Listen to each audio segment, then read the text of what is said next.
Hello everybody, welcome back. This is video 2 in what will be a 3-part series. If you haven't seen the first video, pop over to my channel, click on videos, and this is it here. This is my top 6 stains and top coats for furniture refinishing. This video is all about top coats, and we're going to be doing a scratch test, water test, stain test, all that good stuff, so stay tuned. My name is Angie and I refinish furniture. Sometimes I paint and sometimes I don't, but I always do what I can to save old pieces from the trash. Welcome to my workroom. Okay, so just a quick little recap as to how I set up for this video in the last video. Basically, I've got these 6 top coats. There's Watco Danish Oil, Wise Owl Furniture Salve, Homestead House Hemp Oil, Minwax Polycrylic, Odys Universal Oil, and Watco Spray Lacquer. So I applied these 6 top coats to both walnut and maple boards using one of the recommended methods of application for each product, and I followed the manufacturer's directions in terms of recoating if it needed a recoat, but most importantly here is that I used the bare minimum required. So if something says that it's good to go in 1 coat, I only did 1 coat. If it's something that recommended 2 or 3 coats, I did 2 or 3 coats. I basically did the very minimum. With any top coat, pretty much, you can apply as many coats as you want. But for the purposes of this video, I kept it very basic. I just did the minimum and waited 30 days, which is the longest amount of time that one of these took to cure. I've watched many other videos like this, but I wanted to do one specific to the products I use the most. Cure time is crucial. No top coat is going to do what it's supposed to do if it doesn't have enough time to cure.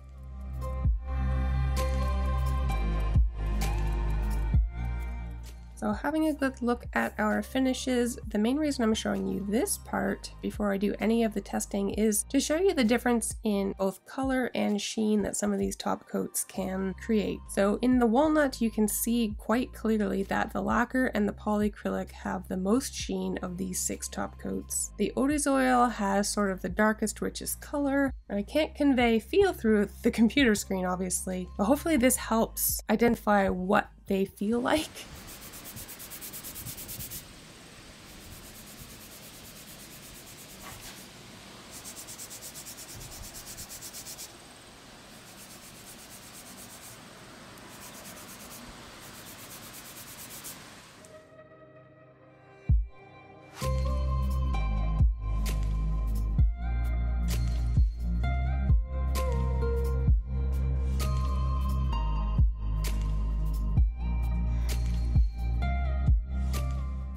I'm adding a large droplet of water to each section, and I'm doing both the maple and the walnut, and the reason will become clear when we get to the wine part. My thought is that the wine is probably going to stain the maple more so than the walnut, even if it's the same top coat on each, if that makes sense.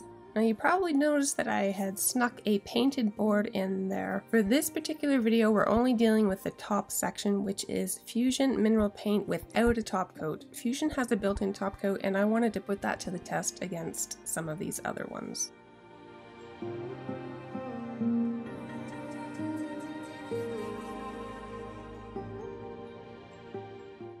Grease and oil is another concern with furniture, especially tabletops, and I'm using actually white petroleum jelly here. It is super greasy and oily, and I'm super curious to see which of these top coats will allow me to wipe that off completely without staining. I'm going to set my timer for 20 minutes, go have a snack, and come back.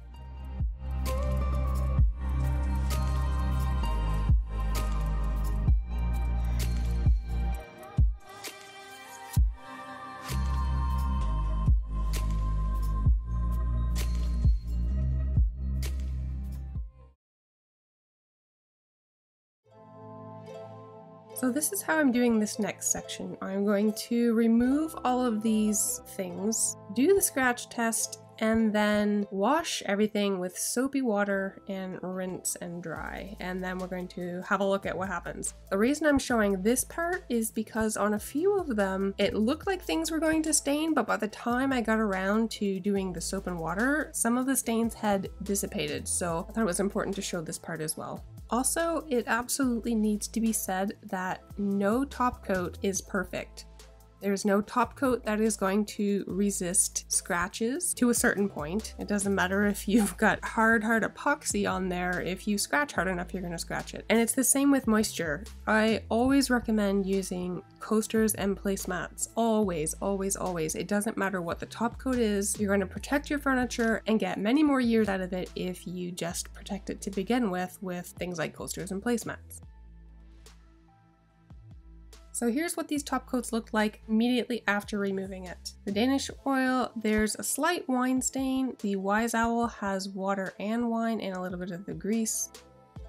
Actually, pretty much all of them had grease stains. The Hemp Oil was interesting because it actually raised the grain where the moisture was. And sometimes it depends on the lighting. You can see when I turn the camera that they become more apparent. As predicted, the wine showed up more on the light wood. That's no surprise there.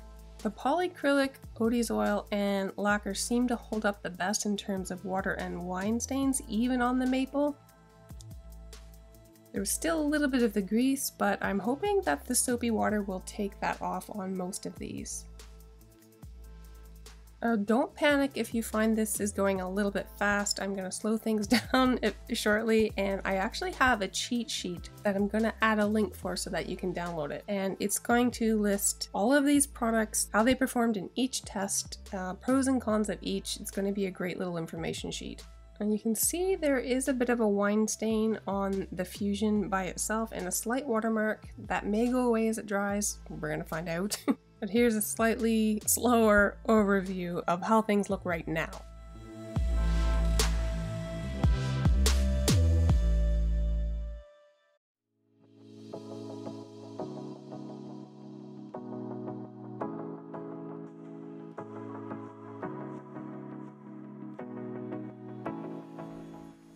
For the scratch test, my goal is not to go down into the wood. I'm just trying to scrape the finish.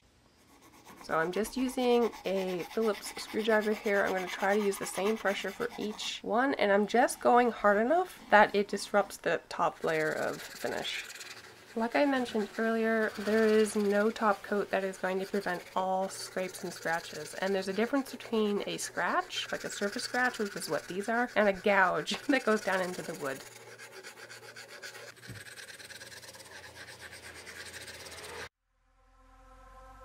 So before we compare the scratch test results, I'm using that soapy water. It's basically a degreasing dish soap and a little bit of water on a shop towel, and I'm just giving these a light scrub. I want to see if that's enough to take the grease off of these. You've already seen what these look like. As soon as I wiped off those things, I want to see what it looks like after we clean them, like the same way you would wipe a dining room table, for example.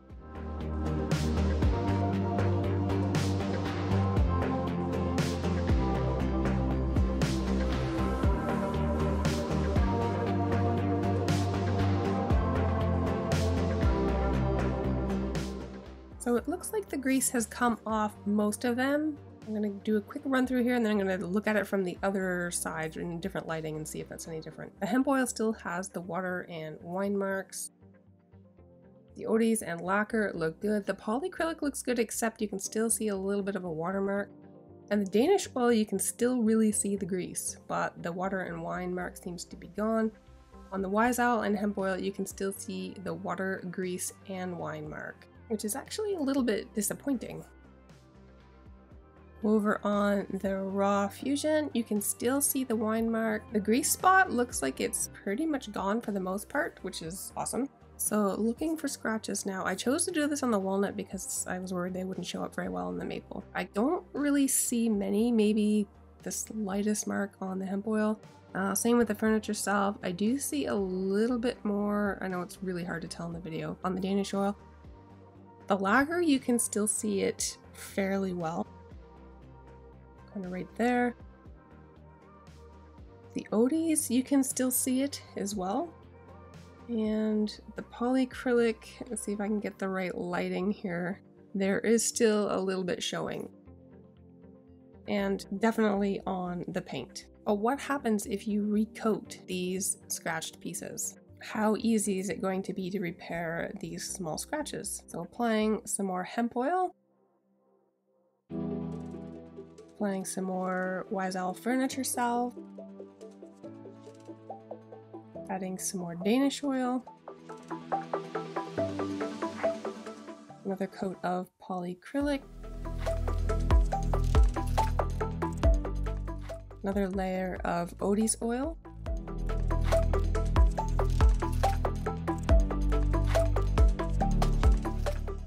And before I do the lacquer, I'm just gonna clean the rest of this up. This has been sitting for about an hour because the Odys takes about an hour to set up. Getting the rest of that Odys oil buffed off, and then I'm gonna take this outside and through the magic of YouTube, instantly spray it with another coat of lacquer. And let's have another look once these have all hardened. You can see the polycrylic looks amazing, the Odys looks amazing, the lacquer looks amazing. I don't see any residual staining on any of those three. So of these three that I have here, you can see the lacquer is the shiniest, but you can buy both polycrylic and lacquer in varying sheens, so you can play around with that. Onto the other board, looking at the Danish oil, there's a slight bit of grease left, but the hemp oil and Odys Oil look great. I don't see any residual stain at all, which is interesting because I didn't add any color. All I did was add extra top coat, and those three all have about the same sheen. So putting the two boards together now, you can see the varying sheens among these 6 top coats. Odys Oil is interesting. It's fairly flat here, but you can actually bump up the sheen of that through sanding and buffing. So that's top coats on wood. What about top coats over paint? In part 3 of this video, which will be in about 30 days again, I'm going to be showing you, I believe, 5 of my favorite top coats that I like to use over paint, and I'm going to be doing on both a medium color and white. As you know, sometimes top coats will yellow, and I just want to see what these are going to look like in 30 days. There are a million top coats you could use over both paint and wood. I'm just choosing to use the ones that I personally use the most.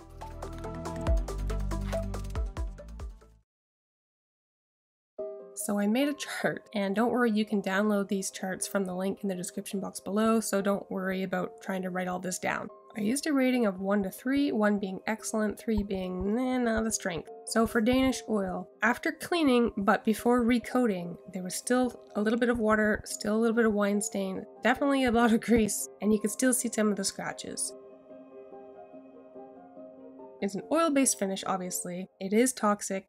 There's a slight sheen, and it is a penetrating finish. What I did for all of these, I added up these 4 numbers to give me a final score, and that will help me sort of declare the best and worst of the group. Some of the pros of Danish oil is that it enhances the look of the natural wood. It doesn't crack or peel. It's ready to use quite quickly, and it is considered food safe once it's cured. The cons of Danish oil is that it can only be used inside. It does contain some pretty nasty chemicals. You have to use it in a well-ventilated area with proper PPE, like a mask. It's combustible, so you have to get rid of your rags carefully, and it can only be applied to bare wood. I do like Danish oil. I've used it many times, especially on mid-century pieces, sometimes under another top coat. But I have to say that looking at some of the chemicals in this, I don't really know if I want to be using this anymore, to be honest. Moving over to the Odys Oil furniture salve. This didn't do very well with the water or wine, at least before it was recoated. The grease and oil wiped off a little bit, but you could still see a bit, and you could still see the scratches. It is oil-based. I wrote all natural here instead of non-toxic because I couldn't find anything that specifically said non-toxic, and all natural doesn't necessarily mean that it's non-toxic. So I'm just putting all natural there just to be safe. There's a slight sheen to it. Overall, I had a score of 10. This is also a penetrating top coat. Some of the pros of the furniture salve is that it can be used on raw or stained wood or over paint. Comes in several pleasant aromas as well as unscented, which you can get. You can also use it on leather and stainless steel, granite, even old car paint. It helps remove oxidization from metal. It deodorizes and protects. It's super easy to apply and has amazing antiseptic and antifungal properties, which make it great for dresser drawers. This might be best over paint though. or as a polish over another top coat, or on low traffic areas where high level protection isn't required, like table legs, drawer fronts, that sort of thing.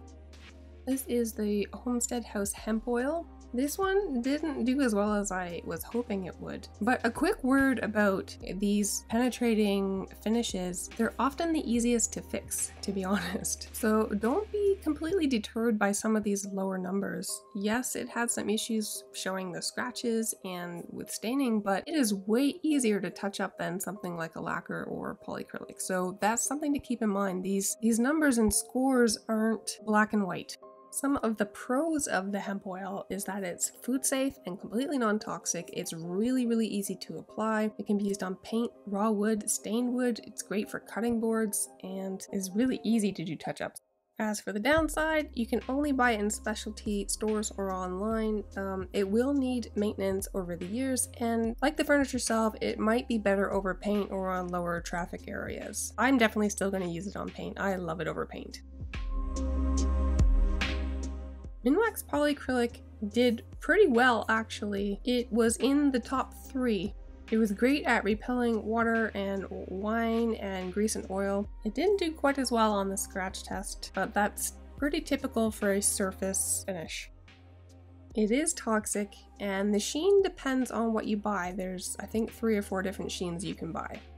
And this is a surface finish. It doesn't penetrate into the wood, which makes it great at repelling stains, but not so good when it comes time to fix it. Some of the pros. It's ready to use almost right away. It's easy to find in hardware stores. You can buy it in a spray version. It's non-yellowing and can be used over raw wood, paint, or stained wood. As for the cons, I find it just doesn't feel as nice and natural as some of the waxes and the oils. It's quite difficult to touch it up. Like, you wouldn't be able to do just a spot. You'd have to redo the whole top. It is toxic. It's for inside only. Sometimes it can pull tannins out of certain woods, which leads to bleed through, and you require multiple coats.